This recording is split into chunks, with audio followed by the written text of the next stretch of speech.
देख आज क्लास रे आम डिस्कस करिया ध्वनि वर्ण और लिपि। ये हूँ आम ओडिया ग्रामर। तो ध्वनि वर्ण लिपि आज क्लास रे आम टॉपिक हूँ ध्वनि वर्ण लिपि। ध्वनि क्या कहुए ध्वनि कौन, वर्ण क्या कहुए वर्ण कौन, लिपि क्या कहुए लिपि कौन। आज क्लास रे आम फुल डिस्कस करवा। चैनल रे नुआ आसते चैनल को डेफिनेटली सब्सक्राइब कर नब, पाखे बेल आइकन नोटिफिकेशन भी ऑन करदेव, जो द्वारा मुझे भी क्लास अपलोड करी तुम मान पाखे नोटिफिकेशन पहुँच तुम मैंने फास्ट फुल वाच कर। तो चलो बेसी डेरी न करके आज क्लास को स्टार्ट कर दूचे। आज टॉपिक हूँ आमर ध्वनि वर्ण लिपि।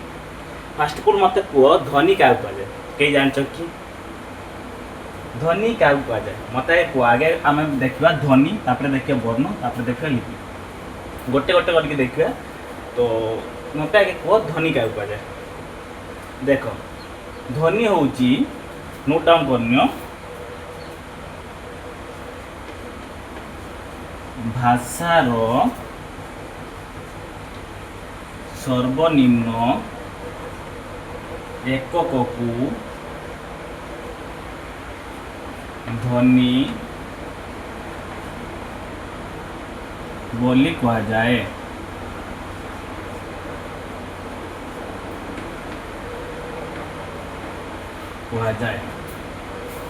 नोट कर ध्वनि क्या कहा जाए, भाषार सर्वनिम्न एकक को ध्वनि बोली कहा जाए। एवं आ गोटे लाइन लेख, ये जो आम ध्वनि ध्वनिर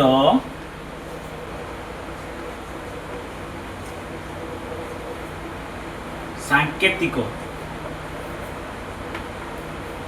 रूप को वर्ण बोली कहा जाए। एतको नोट करनियो फास्ट फुल ध्वनि देख भाषार सर्वनिम्न एकक को ध्वनि बोली कहा जाए। ध्वनि क्या कहा जाए, भाषार सर्वनिम्न एकक को ध्वनि बोली कहा जाए। जहाँ भी आमे कहूचे ताकू ही आमे ध्वनि बोली कही थाउ। आम पाटू जहाँ भी बाहर से सब हूँ गोटे गोटे ध्वनि। तापरे ध्वनिर सांकेतिक रूप को कौन कहा जाए, वर्ण कहा जाए। आमे जो ध्वनि कहूचे, जो भाषा कहूचे, भाषा कहवा द्वारा कौन हो ध्वनि हो, ध्वनि बाहर। तो ध्वनिर सांकेतिक रूप को आम कौन कही था, वर्ण बोली कही था। एवं आ गोटे लाइन लेख,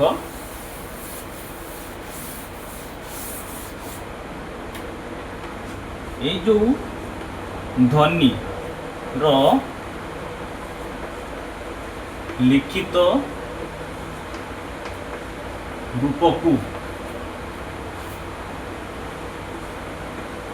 लिपि बोली कहा जाए। ये जो आम ध्वनि ध्वनिर लिखित रूप को कौन कहा जाए, लिपि बोली कहा जाए। आमे जो भाषा कहूचे भाषार सर्वनिम्न को कौन कहा जाए, ध्वनि कहा जाए। एवं ध्वनिर सांकेतिक रूप को कौन कहवा, वर्ण कहवा। एवं ध्वनिर लिखित रूप को जो ध्वनि आमे कहूचे तार लिखित रूप को जोटा आमे लेखुचे। धर मु कहली भात, भात लेखिले, एटा गोटे भाषा। भाषा आम कहूचे ध्वनि। एवं जेतडा आमे लेखुचे भात, जेतडा आमे लेखुचे एटा कौन हे गला, हमर गोटे लिपि हे गला। लेखिले लिपि, कहिले ध्वनि। ध्वनिर सांकेतिक रूप होउची वर्ण। एबे वर्ण पचार, वर्ण पुणी कौन, वर्ण देख मुझे धर मु लिखली आ लिखली, यार सांकेतिक रूप कौन हम, गोटे गार आकार आम जानूँ। धर मु लिखी हर्षई, हर्षई यार सांकेतिक रूप कौन हम, एमती टुपी हर्षईकार। धर मु लिखी दीर्घई, यार सांकेतिक रूप कौन हम, एमती। ये हूँ गोटे गोटे सांकेतिक रूप। ताने ध्वनिर सांकेतिक रूप को कौन कहा जाए, वर्ण बोली कहा जाए। ये माने होचंती वर्ण। आमे जानलु ध्वनि क्या कहा जाए, भाषार सर्वनिम्न एकक को ध्वनि कहा जाए।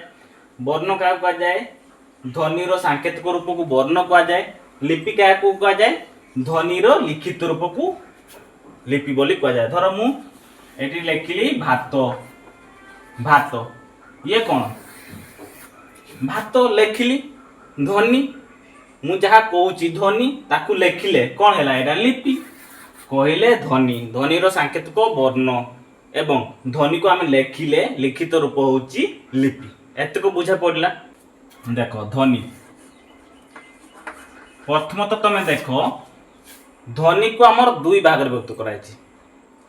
ଧ୍ୱନିକୁ ଆମର କେତେ ଭାଗରେ ବିଭକ୍ତ କରାଯାଇଛି? ଦୁଇ ଭାଗରେ ବିଭକ୍ତ କରାଯାଇଛି। ପ୍ରଥମ ହେଉଛି ସ୍ୱରଧ୍ୱନି, ସ୍ୱରଧ୍ୱନି, ଆଉ ଗୋଟେ ହେଉଛି ବ୍ୟଞ୍ଜନ ଧ୍ୱନି, ବ୍ୟଞ୍ଜନ ଧ୍ୱନି। ନୋଟ୍ ଡାଉନ୍ କରିନେଲ। ଧ୍ୱନି, ଧ୍ୱନିକୁ ଦୁଇ ଭାଗରେ ବିଭକ୍ତ କରାଯାଇଛି, ସ୍ୱରଧ୍ୱନି, ବ୍ୟଞ୍ଜନ ଧ୍ୱନି। ଏବେ ଆମେ ଯିବା ସ୍ୱରଧ୍ୱନି ଆଡ଼କୁ। ସ୍ୱରଧ୍ୱନି କାହାକୁ କୁହାଯାଏ? ଦେଖ ସ୍ୱରଧ୍ୱନି କାହାକୁ କୁହାଯାଏ? ଯେଉଁ ଧ୍ୱନି ଗୁଡ଼ିକ ଆପେ ଆପେ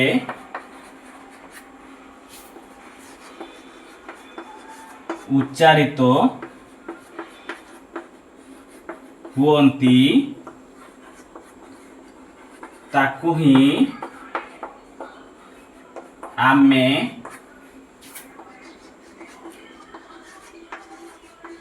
ସ୍ୱରଧ୍ୱନି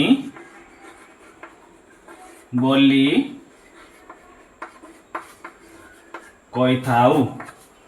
ତାହେଲେ ସ୍ୱରଧ୍ୱନି କାହାକୁ କହିଥାଉ? ଯେଉଁ ଧ୍ୱନି ଗୁଡ଼ିକ ଆପେ ଆପେ ଉଚ୍ଚାରିତ ହୁଅନ୍ତି ବା କାହାରି ସାହାଯ୍ୟ ନିଅନ୍ତି ନାହିଁ ତାକୁ ହିଁ ଆମେ କ'ଣ କହିଥାଉ? ସ୍ୱରଧ୍ୱନି ବୋଲି କହିଥାଉ। ଏବେ ଯିବା ଆମେ ବ୍ୟଞ୍ଜନ ଧ୍ୱନି ଆଡ଼କୁ।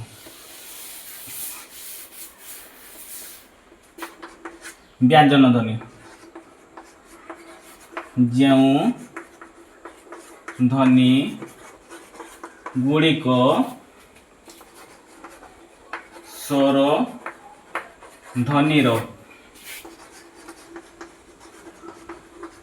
ସାହାଯ୍ୟରେ ଉଚ୍ଚାରିତ ହୁଅନ୍ତି ତାକୁ ହିଁ ଆମେ ବ୍ୟଞ୍ଜନ ଧ୍ୱନି ବୋଲି କହିଥାଉ। ତାହେଲେ ବ୍ୟଞ୍ଜନ ଧ୍ୱନି କାହାକୁ କହିଥାଉ? ଯେଉଁ ଧ୍ୱନି ଗୁଡ଼ିକ ସ୍ୱର ଧ୍ୱନିର ସାହାଯ୍ୟରେ ଉଚ୍ଚାରିତ ହୁଅନ୍ତି ତାକୁ ହିଁ ଆମେ ବ୍ୟଞ୍ଜନ ଧ୍ୱନି ବୋଲି କହିଥାଉ। ବୁଝା ପଡ଼ିଲା? ନୋଟ୍ ଡାଉନ୍ କରିନେଲ। ତାହେଲେ ସ୍ୱରଧ୍ୱନି କାହାକୁ କୁହାଯାଏ? ଯେଉଁ ଧ୍ୱନି ଗୁଡ଼ିକ ଆପେ ଆପେ ଉଚ୍ଚାରିତ ହୁଅନ୍ତି ବା କାହାରି ସାହାଯ୍ୟ ନିଅନ୍ତି ନାହିଁ ତାକୁ ସ୍ୱରଧ୍ୱନି କୁହାଯାଏ। ବ୍ୟଞ୍ଜନ ଧ୍ୱନି କାହାକୁ କୁହାଯାଏ? ଯେଉଁ ଧ୍ୱନି ଗୁଡ଼ିକ ସ୍ୱରଧ୍ୱନିର ସାହାଯ୍ୟ ନେଇ ଉଚ୍ଚାରିତ ହୁଅନ୍ତି ତାକୁ ହିଁ ଆମେ ବ୍ୟଞ୍ଜନ ଧ୍ୱନି କହିଥାଉ। ଏବେ ଆମେ ଯିବା ସ୍ୱରବର୍ଣ୍ଣ ଆଡ଼କୁ। ସ୍ୱରଧ୍ୱନି, ବ୍ୟଞ୍ଜନ ଧ୍ୱନି ଜାଣିଲୁ। ଏବେ ଆମେ ଜାଣିବା ସ୍ୱରବର୍ଣ୍ଣ। ସ୍ୱରବର୍ଣ୍ଣ କାହାକୁ କୁହାଯାଏ? କମନ୍ କଥା ଆମେ ଜାଣିଛୁ, ବର୍ଣ୍ଣ ମାନେ ସାଙ୍କେତିକ ରୂପକୁ ହିଁ ବର୍ଣ୍ଣ କୁହାଯାଏ। ତାହେଲେ ସ୍ୱରବର୍ଣ୍ଣ, ତାହେଲେ ସ୍ୱରଧ୍ୱନିର ସାଙ୍କେତିକ ରୂପକୁ ସ୍ୱରବର୍ଣ୍ଣ କୁହାଯାଏ। ବ୍ୟଞ୍ଜନ ବର୍ଣ୍ଣ, ବ୍ୟଞ୍ଜନ ବର୍ଣ୍ଣ, ବ୍ୟଞ୍ଜନ ଧ୍ୱନିର ସାଙ୍କେତିକ ରୂପକୁ କ'ଣ କୁହାଯାଏ? ବ୍ୟଞ୍ଜନ ବର୍ଣ୍ଣ କୁହାଯାଏ। ଦେଖ ତାହେଲେ ସ୍ୱରବର୍ଣ୍ଣ କାହାକୁ କୁହାଯାଏ? ସ୍ୱର ଧ୍ୱନିର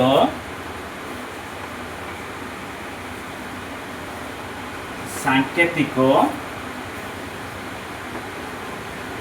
ରୂପକୁ ସ୍ୱରବର୍ଣ୍ଣ ବୋଲି କୁହାଯାଏ। ତାହେଲେ ସ୍ୱରବର୍ଣ୍ଣ କାହାକୁ କୁହାଯାଏ? ସ୍ୱରଧ୍ୱନିର ସାଙ୍କେତିକ ରୂପକୁ ସ୍ୱରବର୍ଣ୍ଣ ବୋଲି କୁହାଯାଏ। ସେମିତି ବ୍ୟଞ୍ଜନ ବର୍ଣ୍ଣ କାହାକୁ କୁହାଯାଏ? ବ୍ୟଞ୍ଜନ ଧ୍ୱନିର ସାଙ୍କେତିକ ରୂପକୁ ବ୍ୟଞ୍ଜନ ବର୍ଣ୍ଣ ବୋଲି କୁହାଯାଏ। ତାହେଲେ ବ୍ୟଞ୍ଜନ ବର୍ଣ୍ଣ କାହାକୁ କୁହାଯାଏ? ବ୍ୟଞ୍ଜନ ଧ୍ୱନିର ସାଙ୍କେତିକ ରୂପକୁ ବ୍ୟଞ୍ଜନ ବର୍ଣ୍ଣ ବୋଲି କୁହାଯାଏ। ବୁଝା ପଡ଼ୁଛି? ସ୍ୱରଧ୍ୱନିର ସାଙ୍କେତିକ ରୂପକୁ ସ୍ୱରବର୍ଣ୍ଣ କୁହାଯାଏ। ବ୍ୟଞ୍ଜନ ବର୍ଣ୍ଣର ସାଙ୍କେତିକ ରୂପକୁ ବ୍ୟଞ୍ଜନ ବର୍ଣ୍ଣ କୁହାଯାଏ। ନୋଟ୍ ଡାଉନ୍ କରିନେଲ। ଏବେ ଆମେ ଯିବା स्वर वर्ण आड़ को एते आमे दिबा स्वर वर्ण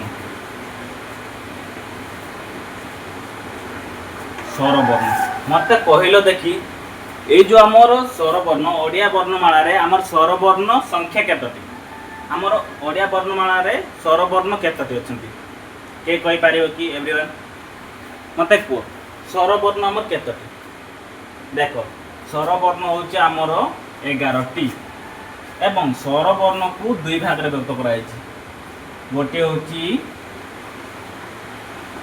शुद्ध स्वर आ गोटे अच्छी संयुक्त स्वर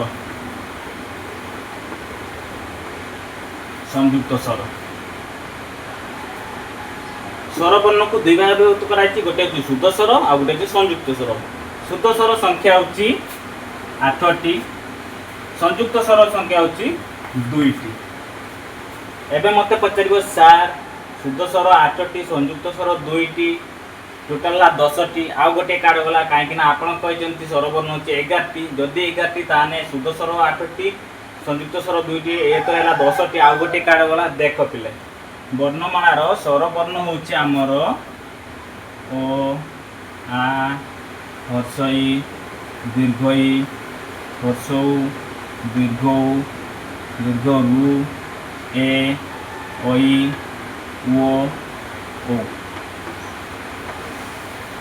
ये होचंती 11 टी स्वर वर्ण ओ आ हर्ष दिगो रु ए ओई ओ ओ ए मानको भितरु शुद्ध स्वर होचंती 8 टी जे की होची ओ आ हर्षई दीर्घई हर्षौ दीर्घौ ए ओ ये 8 टी होचंती शुद्ध स्वर एवं संयुक्त स्वर रे हमर 2 टी किए ओई ओ ताने 8 2 10 आ गुटे होची ये हमर दीर्घौरु नै कि दीर्घौरु ये दीर्घौरु को हमर काउंट करा जाय नाही स्वर वर्ण 11 टी दुई बार व्यक्त कराई छि गोटे शुद्ध स्वर संयुक्त स्वर शुद्ध स्वर 8 टी शुद्ध स्वर होची ओ आ से देखो ओ दीर्घ ए ओ संयुक्त स्वर 2 टी ओई ओ टोटल ला 8 2 10 टी आ गोटे जो दीर्घौरु ये दीर्घौरु को हमर काउंट करा जाय नाही दीर्घौरु को बात करा जाय एतको बुझा पड़ी वाला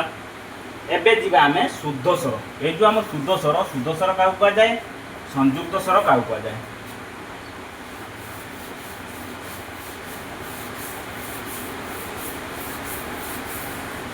लेख शुद्ध स्वर का कहा जाए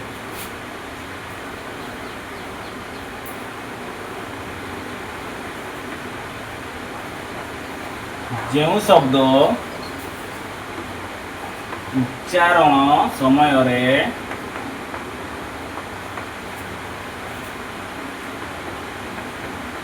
जिह्वा ओ ओठरे कौनसी परिवर्तन हुए नहीं ताकू ही आमे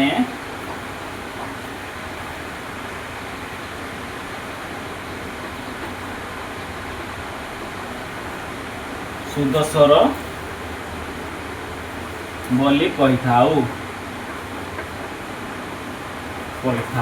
ताने शुद्ध स्वर काहू कही थाउ जो शब्द उच्चारण समय रे जीवा वो उठरे कौन सी परिवर्तन हुए नहीं ताकू ही आमे शुद्ध स्वर बोली कही थाउ एबे दिबा आमे संयुक्त स्वर को नोट डाउन करनेलो देखो एबे आमे दिबा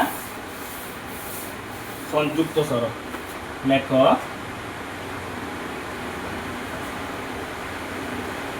जो शब्द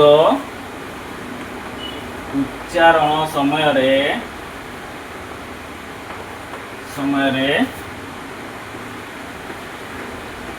जिह्वा ओ ओठरे परिवर्तन हुए ताकू ही आमे संयुक्त स्वर ବୋଲି କହିଥାଉ। ତାହେଲେ ସଂଯୁକ୍ତ ସ୍ୱର କାହାକୁ କହିଥାଉ? ଯେଉଁ ଶବ୍ଦ ଉଚ୍ଚାରଣ ସମୟରେ ଜିହ୍ବା ଓ ଓଠରେ ପରିବର୍ତ୍ତନ ହୁଏ ତାକୁ ହିଁ ଆମେ ସଂଯୁକ୍ତ ସ୍ୱର ବୋଲି କହିଥାଉ। ତାହେଲେ ଶୁଦ୍ଧ ସ୍ୱର କାହାକୁ କହିଥାଉ? ଯେଉଁ ଶବ୍ଦ ଉଚ୍ଚାରଣ ସମୟରେ ଜିହ୍ବା ଓ ଓଠରେ କୌଣସି ବି ପରିବର୍ତ୍ତନ ହୁଏ ନାହିଁ ତାକୁ ଶୁଦ୍ଧ ସ୍ୱର କୁହାଯାଏ। ଏବଂ ସଂଯୁକ୍ତ ସ୍ୱର କାହାକୁ କୁହାଯାଏ? ଯେଉଁ ଶବ୍ଦ ଉଚ୍ଚାରଣ ସମୟରେ ଜିହ୍ବା ଓ ଓଠରେ ପରିବର୍ତ୍ତନ ହୁଏ ତାକୁ ଆମେ ସଂଯୁକ୍ତ ସ୍ୱର କହିଥାଉ। ପୁରା ଏତିକ କ୍ଲିୟର ହେଇଗଲା, ନୋଟ୍ ଡାଉନ୍ କରିନେଲ। ଏବେ ଆମେ ଯିବା ବ୍ୟଞ୍ଜନ ବର୍ଣ୍ଣ। ସ୍ୱରବର୍ଣ୍ଣ ଆମେ ଜାଣିଲୁ, ସ୍ୱରବର୍ଣ୍ଣ 11ଟି, ସ୍ୱରବର୍ଣ୍ଣକୁ ଦୁଇ ଭାଗରେ ବିଭକ୍ତ କରାଯାଇଛି। ଶୁଦ୍ଧ ସ୍ୱର, ସଂଯୁକ୍ତ ସ୍ୱର। ଶୁଦ୍ଧ ସ୍ୱର 8ଟି, ସଂଯୁକ୍ତ ସ୍ୱର 2ଟି। ଏବଂ ଶୁଦ୍ଧ ସ୍ୱର କାହାକୁ କୁହାଯାଏ ଜାଣିଲୁ, ସଂଯୁକ୍ତ ସ୍ୱର କାହାକୁ କୁହାଯାଏ ଜାଣିଲୁ। ଏବେ ଆମେ ଯିବା ବ୍ୟଞ୍ଜନ ବର୍ଣ୍ଣ। ଦେଖ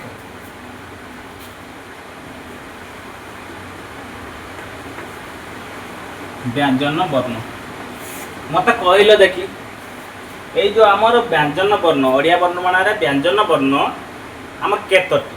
যেমতি স্বরবর্ণ আমি জানলু 11টি, ঠিক সেইভাবে ব্যঞ্জন বর্ণ আমার কেতটি? কিଏ কইপারিব ব্যঞ্জন বর্ণ আমার কেতটি? দেখ ব্যঞ্জন বর্ণ হচ্ছে আমার 39টি, কেতটি? 39টি। এবং ব্যঞ্জন বর্ণকু দুই ভাগে বিভক্ত করা হয়েছে। গোটে হচ্ছে বর্গ ব্যঞ্জন, ଆଉ ଗୋଟେ ଅଛି ଅବର୍ଗ ବ୍ୟଞ୍ଜନ। ଗୋଟେ ଅଛି ବର୍ଗ ବ୍ୟଞ୍ଜନ ଆଉ ଗୋଟେ ଅଛି ଅବର୍ଗ ବ୍ୟଞ୍ଜନ। ଏବଂ ବର୍ଗ ବ୍ୟଞ୍ଜନ ହେଉଛି 25ଟି, ଅବର୍ଗ ବ୍ୟଞ୍ଜନ ହେଉଛି 14ଟି। ବର୍ଗ ବ୍ୟଞ୍ଜନ ସଂଖ୍ୟା କେତେଟି? 25ଟି। ଅବର୍ଗ ବ୍ୟଞ୍ଜନ ସଂଖ୍ୟା କେତେଟି? 14ଟି। ଟୋଟାଲ ଆମର କେତେଟି? 39ଟି। ବ୍ୟଞ୍ଜନ ବର୍ଣ୍ଣ ଆମର କେତେଟି? 39ଟି। ଏବେ ଦେଖ এই যে আমার বর্গ ব্যঞ্জন না ওড়িয়া গ্রামারে যেতিক বি কোশ্চেন আসে এই বর্গ ব্যঞ্জনর হি কোশ্চেন আসি থাকে। তো তুমি মানে ভালো ভাবে লক্ষ্য করিও এবং বুঝা পাই ট্রাই করিও। ব্যঞ্জন বর্ণ হচ্ছে মেন পয়েন্ট। যদি বর্গ ব্যঞ্জন তুমি মানে বুঝি পারথিব করি পারথিব তাহলে ওড়িয়া গ্রামারে অধিকাংশ কোশ্চেন এই বর্গ ব্যঞ্জনর হি আসে। তো দেখো বর্গ ব্যঞ্জন হচ্ছে 25টি। এই বর্গ ব্যঞ্জনকু 5 ভাগে বিভক্ত করা হয়েছে। এই যে আমার বর্গ ব্যঞ্জন ইয়াকু 5 ভাগে বিভক্ত করা হয়েছে। দেখো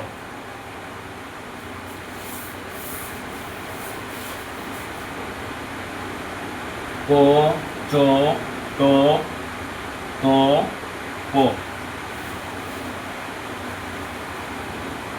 ক, তা, মু, দ, ও। ଏବେ ଏବେ ତମେ ଭାବୁଥିବ ଇଏ ସାର୍ କ'ଣ ଏମିତି ଲେଖିଲେ କ ଚ ଟ ତ ପ କ ତା ମୁ ଦ ଓ, ଇଏ କ'ଣ ବୁଝି ହେଉନି, କ'ଣ ଏମିତି କ'ଣ ଲେଖିଦେଲେ। ଦେଖ ପିଲେ ଇଏ ହେଉଛି ଆମର ସର୍ଟକଟ୍ ମନେ ରଖିବାର ପଦ୍ଧତି। କ ଚ ଟ ତ ପ କ ତା ମୁ ଦ ଓ, ଇଏ ହେଉଛି ବର୍ଗର ପ୍ରଥମ ଅକ୍ଷର। ଇଏ ମାନେ ହେଉଛନ୍ତି ବର୍ଗର ଗୋଟିଏ ଗୋଟିଏ ପ୍ରଥମ ଅକ୍ଷର।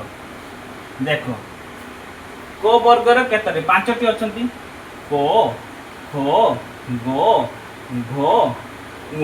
सेमती च वर्गरे च, छ, वर्गे जो, झ, ञ। सेमती ट वर्गरे ट, ठ, ड, ढ, मूर्धन। सेमती त वर्गरे त, थ, द, ध, दंतन। सेमती प वर्गरे प, फ, ब, भ, म। ये होचंती आमर वर्ग केतटी? 25टी। 5टी लिखा है, 5 5 25टी। टोटल आमर वर्ग व्यंजन केतटी? वर्ग व्यंजन 25टी। क च ट त प क ता मु द ओ। क वर्ग रे 5टी। ये होचंती आमर कंठ वर्ग। कंठ ये होची तालव्य, ये होची मूर्धन्य, ये होची दंत, ये होची ओष्ठ। देखो को वर्ग रे जतिक भी अछंती ये होची कंठ वर्ग रे जिवे। च रे जतिक अछंती ये तालव्य रे जिवे। ट रे जतिक अछंती मूर्धन्य रे जिवे। त रे जतिक अछंती दंत रे जिवे। प रे जतिक अछंती ओष्ठ रे जिवे। सेति पई आमे शॉर्टकट रे मने रखिबा क च ट त प क ता मु द ओ। एति को मने रखी देले आम जदि क्वेश्चन पचार ख गोटे को वर्ग आम लिखिपर ख हूँ कौन करे अच्छी माने कंठ हम जदि टो पचार टो गोटे को वर्ग टो आम जानू टोरे अच्छी माने कौन मूर्धाण अच्छी जदि बो पचार बो गोटे को वर्ण बो आम को लाइन अच्छी माने कौन अष्ट हम बुझे बुझे ट्राए कर बुझापी वर्ग व्यंजन 39 ये व्यंजन वर्ण 39 ताकू दुई भाग व्यक्त कराई वर्ग व्यंजन और वर्ग व्यंजन हूँ 25 और वर्ग व्यंजन हूँ 14 वर्ग व्यंजन को 5 भाग व्यक्त कराई क च ट त प 5टी लिखाए 5टी 5 25 कोता मुद ये हूँ वर्ग व्यंजन देख क वर्ग में 5टी अच्छी एम होती कंठ च वर्ग 5टी तालव्य त वर्ग 5टी अच्छी मूर्धाण्य त वर्ग 5टी दंत प वर्ग में 5टी अष्ट ये हूँ वर्ग व्यंजन एवं मन रख ये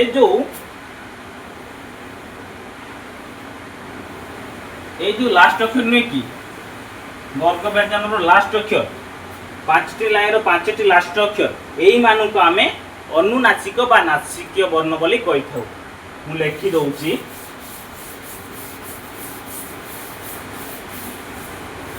देख वर्ग व्यंजनर लास्ट 5टी अक्षर को अनुनासिक बा नासिक वर्ण बोली कहा जाए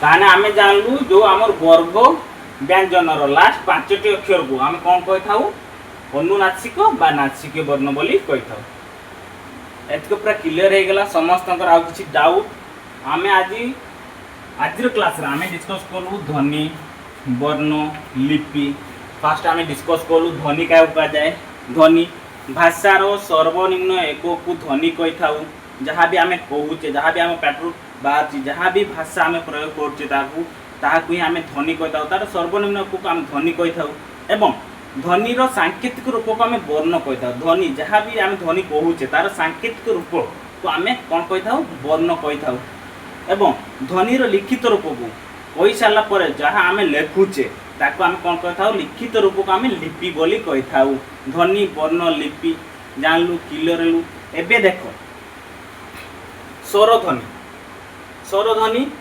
व्यंजन ध्वनि स्वरध्वनि क्या कही था स्वरध्वनि हूँ जो ध्वनि गुड़िक आपे आपे उच्चारित होती ताको आम स्वरध्वनि कही था एवं व्यंजन ध्वनि जो ध्वनि गुड़िक आपे आपे उच्चारित होती ना स्वरध्वनि साहाय्य नहीं उच्चारित होती ताको आम व्यंजन ध्वनि कही था एवं स्वर वर्ण क्या कही था स्वरध्वनिर सांकेतिक रूप को स्वर वर्ण कही था वर्ण माने सांकेतिक रूप ना आम जानूँ वर्ण माने हूँ सांकेतिक रूप ताने स्वर ध्वनिर सांकेतिक रूप को स्वर वर्ण कह जाए एवं व्यंजन ध्वनिर सांकेतिक रूप को व्यंजन वर्ण कह जाए एतिक आम जानलु तापरे आम आसिलु स्वरवर्ण स्वरवर्ण मु कहली स्वरवर्ण आमर केतोटी स्वरवर्ण आम जानलु स्वरवर्ण होची आमर 11टी एवं स्वरवर्ण को केते भाग में विभक्त कराई दुई भाग में विभक्त कराई कौन कौन गोटे होची शुद्ध स्वर आ गोटे होची संयुक्त स्वर शुद्ध स्वर होची आमर 8टी संयुक्त स्वर होची आमर 2टी शुद्ध स्वर 8टी संयुक्त स्वर 2टी तापरे आमे जानलु शुद्ध स्वर क्या कहा जाए जो शब्द उच्चारण समय जीवा और ओठरे कौन परिवर्तन हुए नहीं ताकू शुद्ध स्वर कहा जाए जो शब्द उच्चारण समय जीवा और ओठरे परिवर्तन हुए ताको आमे संयुक्त स्वर कही था बुझा पड़ी शुद्ध स्वर क्या कहा जाए जो शब्द उच्चारण समय रे कौन भी परिवर्तन हुए नहीं ताको आमे कौन कही था शुद्ध स्वर कही था एवं जो शब्द उच्चारण समय रे जिह्वा और ओठरे परिवर्तन हुए ताको आमे कौन कही था संयुक्त स्वर एतिको क्लियर है। तापर आम आसलु व्यंजन वर्ण। व्यंजन वर्ण आमर केतोटी 39 टी 39 टी। एवं व्यंजन वर्ण केते भाग विभक्त कराई? दुई भाग विभक्त कराई। गोटे होची वर्ग व्यंजन, वर्ग व्यंजन आ गोटे होची अवर्ग व्यंजन। वर्ग व्यंजन होची आमर केतोटी कहली? 25 टी। अवर्ग व्यंजन आमर केतोटी कहली? 14 टी। मन रखिबो वर्ग व्यंजन रे जतिक भी क्वेश्चन आसीबो ना एई वर्ग व्यंजन रे ही आसीबो, एई 25 टी मध्य रे ही आसीबो। तो वर्ग व्यंजन को हमर पुनी केते बार विभक्त कराई? 5 भाग रे विभक्त कराई। को चो टो तो पो को ता मु दो ओ। को चो टो तो पो को ता मु दो ओ। को चो टो तो पो को ता मु दो ओ। ताने को वर्ग रे 5 टी, चो वर्ग रे 5 टी, तो वर्ग रे 5 टी, तो वर्ग रे 5 टी, को वर्ग रे 5 टी। को वर्ग रे 5 टी अक्षर को कोन कहै थाउ? कंठ बोली कहै थाउ, कंठ बोली कहै थाउ। चो वर्ग रे 5 टी अक्षर को कोन कहै? तालव्य कहै थाउ, तालव्य बोली कहै थाउ। तो वर्ग रे 5 टी अक्षर को मूर्धन्य बोली कहै थाउ, मूर्धन्य बोली कहै थाउ। तो वर्ग रे 5 टी अक्षर को दंत बोली कहै थाउ। को वर्ग रे 5 टी अक्षर को अष्ट बोली कहै थाउ। एवं एई जो लास्ट 5 टी अक्षर को वर्ग व्यंजन 5 टी अक्षर को लास्ट 5 टी अक्षर को कोन कहै थाउ? अनुनासिक बा नासिक वर्ण बोली कहै थाउ। जो लास्ट 5 टी अक्षर प्रत्येक धातु गोटे गोटे अक्षर, ए लास्ट अक्षर को आमे कोन कहै थाउ? अनुनासिक बा नासिक वर्ण बोली कहै थाउ। एई तिला आजिरो क्लास ध्वनि वर्ण लिपि। मु आशा करछि तुमन को अति सरल भाव रे बुझेई पारथिबी। मु या गुरु 15-20 मिनट एमती रेकर्डिंग क्लास करतली। गोटे कॉल पाई मो सब रेकर्ड क्लास सब डिलीट हेइतला, तो आउथर मु रेकर्ड क्लास करूची। तो आशा करी तुमने बुझी पारथिबो। चैनल को नुआ आसले चैनल को डेफिनेटली सब्सक्राइब करनबो, पाखरे थबा बेल आइकन घंटी को भी ऑन कर दबो, जो द्वारा मु जेतड भी जा क्लास भी अपलोड करे तुम मान को पाखु नोटिफिकेशन पहुंचो, तुम मैंने फास्ट बोल देखि पारिबो, वॉच करि पारिबो। तो आज टॉपिक थिला ध्वनि वर्ण लिपि। आशा करछि तुम मैंने नोट कर नैथिबो, बुझी पारथिबो। तो एई थिला आज क्लास। Thank you all. पुणी देखा नेक्स्ट क्लास रे। Bye bye.